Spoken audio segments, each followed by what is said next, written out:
El hombre del hacha es el nombre dado a un asesino en serie que aterrorizó Nueva Orleans y a sus alrededores entre 1918 y 1919.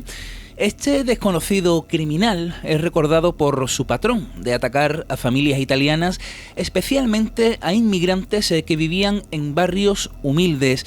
Los crímenes fueron particularmente espeluznantes por el modo en el cual se llevaron a cabo, usando un hacha y también con la brutalidad con la que cometió aquellos asesinatos, lo que hizo que el caso fuera un tema de gran interés mediático y un misterio sin resolver.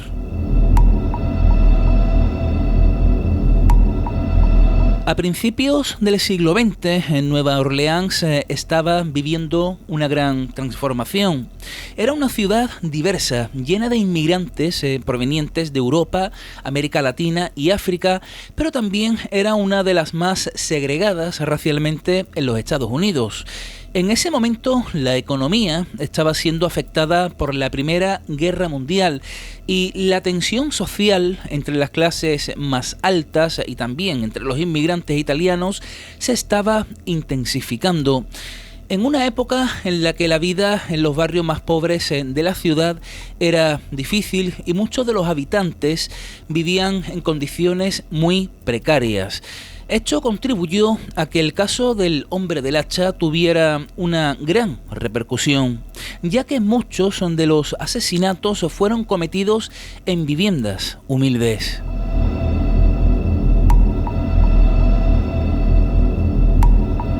El primer asesinato que se vinculó al hombre del hacha ocurrió el 22 de mayo del año 1918.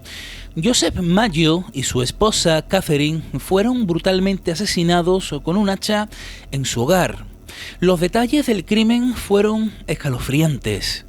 El asesino rompió la puerta de la casa, entró y atacó a la pareja mientras dormían. Ambos fueron golpeados en la cabeza con el hacha, pero el asesino no robó nada de la vivienda, lo que sugería que no se trataría de un robo, sino más bien de un crimen premeditado.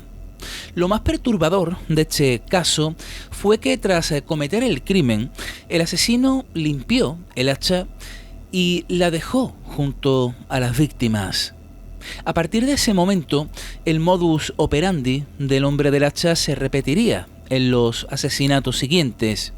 Continuó con su rastro de violencia. A lo largo de 1918 y principios de 1919 se registraron al menos 12 ataques, aunque se cree que pudo haber más víctimas que nunca fueron oficialmente relacionadas con este asesino. El 27 de junio de 1918, otra familia italiana, los Cortimiglia, fueron atacados. Aunque los padres se fueron asesinados, sus dos hijos sobrevivieron milagrosamente al crimen, lo que dejó a la policía con pocas pistas. En julio de 1918, la familia de los Bevilacqua fue atacada con el mismo patrón y la joven esposa también fue asesinada. Un aspecto común en todos los crímenes fue que el asesino del hacha no solo usaba un hacha, sino que también rompía la puerta de la casa para entrar y generalmente atacaba a las víctimas mientras dormían. Sin embargo, no robaba objetos, lo que indicaba que los crímenes no eran motivados precisamente por el lucro. A pesar de una extensa investigación, nunca se logró identificar al asesino. El hombre del hacha es recordado como uno de los más grandes misterios criminales de la historia estadounidense. A lo largo de los años se han desarrollado diversas teorías sobre quién pudo haber sido este individuo. Algunas de las hipótesis más populares incluyen a un asesino en serie local. Se especuló que podría haber sido un residente de la misma ciudad de Nueva Orleans, alguien familiarizado con la ciudad y con las comunidades que atacaba. También un inmigrante italiano. Algunos informes sugirieron que el asesino podría haber sido parte de la propia comunidad italiana, ya que la mayoría de las víctimas eran de origen italiano. Pero dentro de estos crímenes protagonizados por el asesino del hacha, hubo algo que llamó poderosamente la atención de los ciudadanos y que a mí personalmente también. Resulta que a lo largo de 1919 el pánico generalizado sobre los crímenes de este asesino alcanzó su punto máximo. En la ciudad de Nueva Orleans vivió días de tensión, pero lo que realmente sumó un giro un tanto surrealista a toda esta trama fue la misteriosa carta enviada por el asesino a la prensa.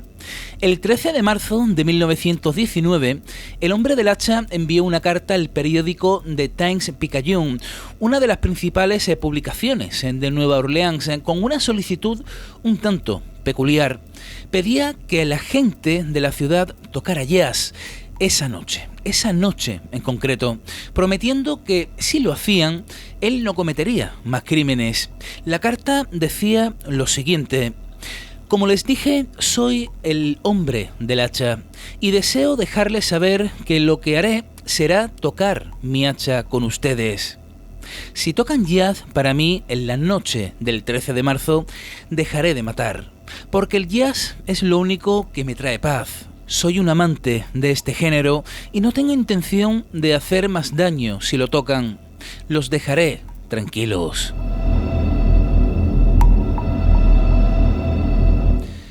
Este mensaje desconcertó a toda la población, pero también provocó una respuesta masiva de la comunidad. Al enterarse de la carta, toda la ciudad se llenó de músicos y bandas de jazz, tanto en bares como en hogares. En la cultura de Nueva Orleans, el jazz era ya un pilar de la vida social, y esa noche los sonidos inundaron cada rincón de la ciudad, como si la música pudiera calmar a este misterioso asesino. Lo más escalofriante es que esa misma noche no hubo nuevos asesinatos. Esto llevó a muchos a creer que, por alguna razón, el hombre del hacha había cumplido su promesa, aunque otros sostuvieron que su patrón de crímenes ya había cesado por otros factores, como la disminución de su actividad criminal o incluso la posibilidad de que el asesino hubiera fallecido. En 1919 los crímenes cesaron repentinamente. A pesar de los esfuerzos de la policía, nunca se arrestó absolutamente a nadie ni se resolvió ninguno de los casos. Algunos expertos sugieren que el hombre del hacha pudo haberse mudado o incluso que podría haber fallecido, como hemos comentado, lo que explicaría el cese de los ataques.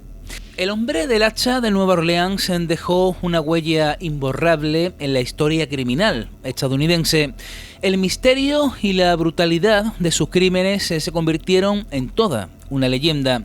Con el paso de los años, el caso se ha convertido en un tema recurrente en la cultura popular. A través de los años, su influencia se ha visto reflejada en otros crímenes similares y su figura se ha integrado en el imaginario colectivo como uno de los criminales más infames de la historia estadounidense.